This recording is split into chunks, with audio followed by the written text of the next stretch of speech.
Good afternoon. My name is Michael Mitchell, and I'm talking about today's discussion board post about Christianity and American religion. As you can see, I'm wearing my golf swimming shirt. That's my third job. I'm actually a USA swimming official, so I figured, okay, well, I'll try to make myself look a little professional here. Okay, couple of things. Number one, we got to have a couple of disclaimers here. Number one, I am a Christian. I am a historian, but I'm not a Christian historian. I took that after the metal band Stryper. They're a metal band. They're a band of Christians, but they're not a Christian metal band, even though they've been linked into that. I thought, well, that would be a good disclaimer for you all to start with this. So that caused quite a kerfuffle in my last class because I had to defend myself because my research for my dissertation delves into the secular. That seemed to be a bad word in my previous class, so I had to do all kinds of disclaimers everywhere. I'm actually researching the WPA in Houston. It's a governmental agency, and like I had talked to Dr. Chris Smith and especially Dr. Carrie Roberts, God more than likely won't be in there. Not that I'm anti-God or secular is a bad word, but that's just my disclaimer. There's number one. Number two, I am a causation historian. I am a firm believer in E.H. Carr. He wrote a book called What is History? And in it, he believed that for every event, there are causes, many causes. For me, you can nail down causes in different huge events in American history. Revolution, Civil War, War of 1812, the New Deal, World War I, and so on. So I believe that there are many causes to each event. So for the American Revolution, when you deal with different causes, you can pattern them or you can rank them. And for me, Christianity is definitely in that top 5.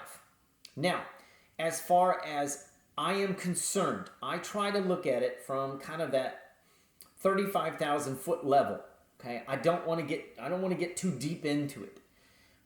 As far as what can outrank the other. For me, as a New Deal historian looking at the American Revolution, economics still to me is number one. Okay. Number two would probably be political. Number three would probably have to do regional. Middle colonies, Chesapeake Bay and Virginia, Chesapeake Bay, the Carolinas, and then the Northeast. You definitely have different regionalisms, and an Albanian Seed that Hackett Fischer wrote, I mean, he definitely nailed part of that. And then I think number 4 would be Christianity. So we'll deal with Christianity here. There are so many different schools of thought, especially as you go on. As I tell my students, don't nail down just one historian, because you can get a room full of 35 historians and have 36 opinions. So in that case, as we looked at some of our readings, and plus of some that I've gleaned from, I mean, they're all over the place. I actually, for my paper, I wrote on the Sons of Liberty, and I believed that the Great Awakening, the actual network that was set up for the folks that went into the Great Awakening and had their lives changed, the network that was set up, printing, word of mouth, broad sheets of paper that were put on housing and stuff, that set up and helped for the Sons of Liberty and the committees of correspondence and the Daughters of Liberty that eventually became this network, especially when the blockade was set up in Boston, of information that was flowing both up and down. And Harry Stout from Yale definitely nailed it in his book, which now is escaping me, but it'll come to me. Harry Stout really did a good job on doing that. Alan Heimert believed in his ideological book that Christianity played a huge role. And if we read Byrd, he did too. That the Bible was a text that all of them then went into. You have the others that disagree. Bernard Bailyn disagrees. Butler was totally against it, and enthusiasm described and decried. He totally thought they were all out to lunch. And in his piece that he wrote, Brands in First American Benjamin Franklin. He's kind of on the fence. I will tell you that Brands, his book was actually up for a Pulitzer in 2001 on Benjamin Franklin. He was kind of on the fence, especially all during the American Revolution, about how much of a role that Christianity played. Now, remember, this was a biography of Benjamin Franklin.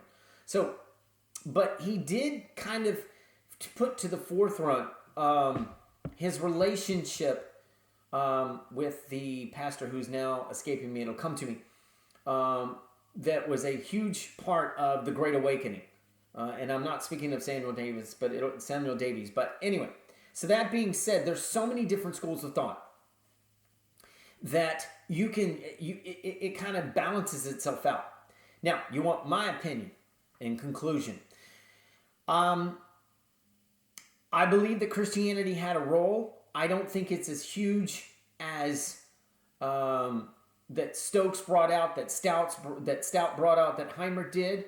But again, I'm not going to go with Balin and Butler and say it didn't have any at all.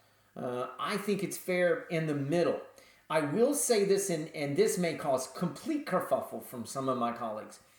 I don't, and I stated this at the beginning of my journey in this program, I don't believe that God chooses sides in war. I'm sorry, I just don't. I can't believe that God actually chooses sides. That's my opinion. I'm allowed to have it as a historian. Now, but I do think that Christianity is number 4 in that ranking list. If you were to use what is history by E.H. Carr as a reference point, I do believe that it has a role, and it's major enough to be mentioned. And these historians that are pro are definitely onto something. And the historians that are against, like Balin, and Butler, are definitely onto something as well. So I guess as we go on in this course, I think you got to look at both sides, especially as we get deeper and deeper, as we get into the Declaration of Independence, and especially the Constitutional Convention. And how much did religion actually play a part into it?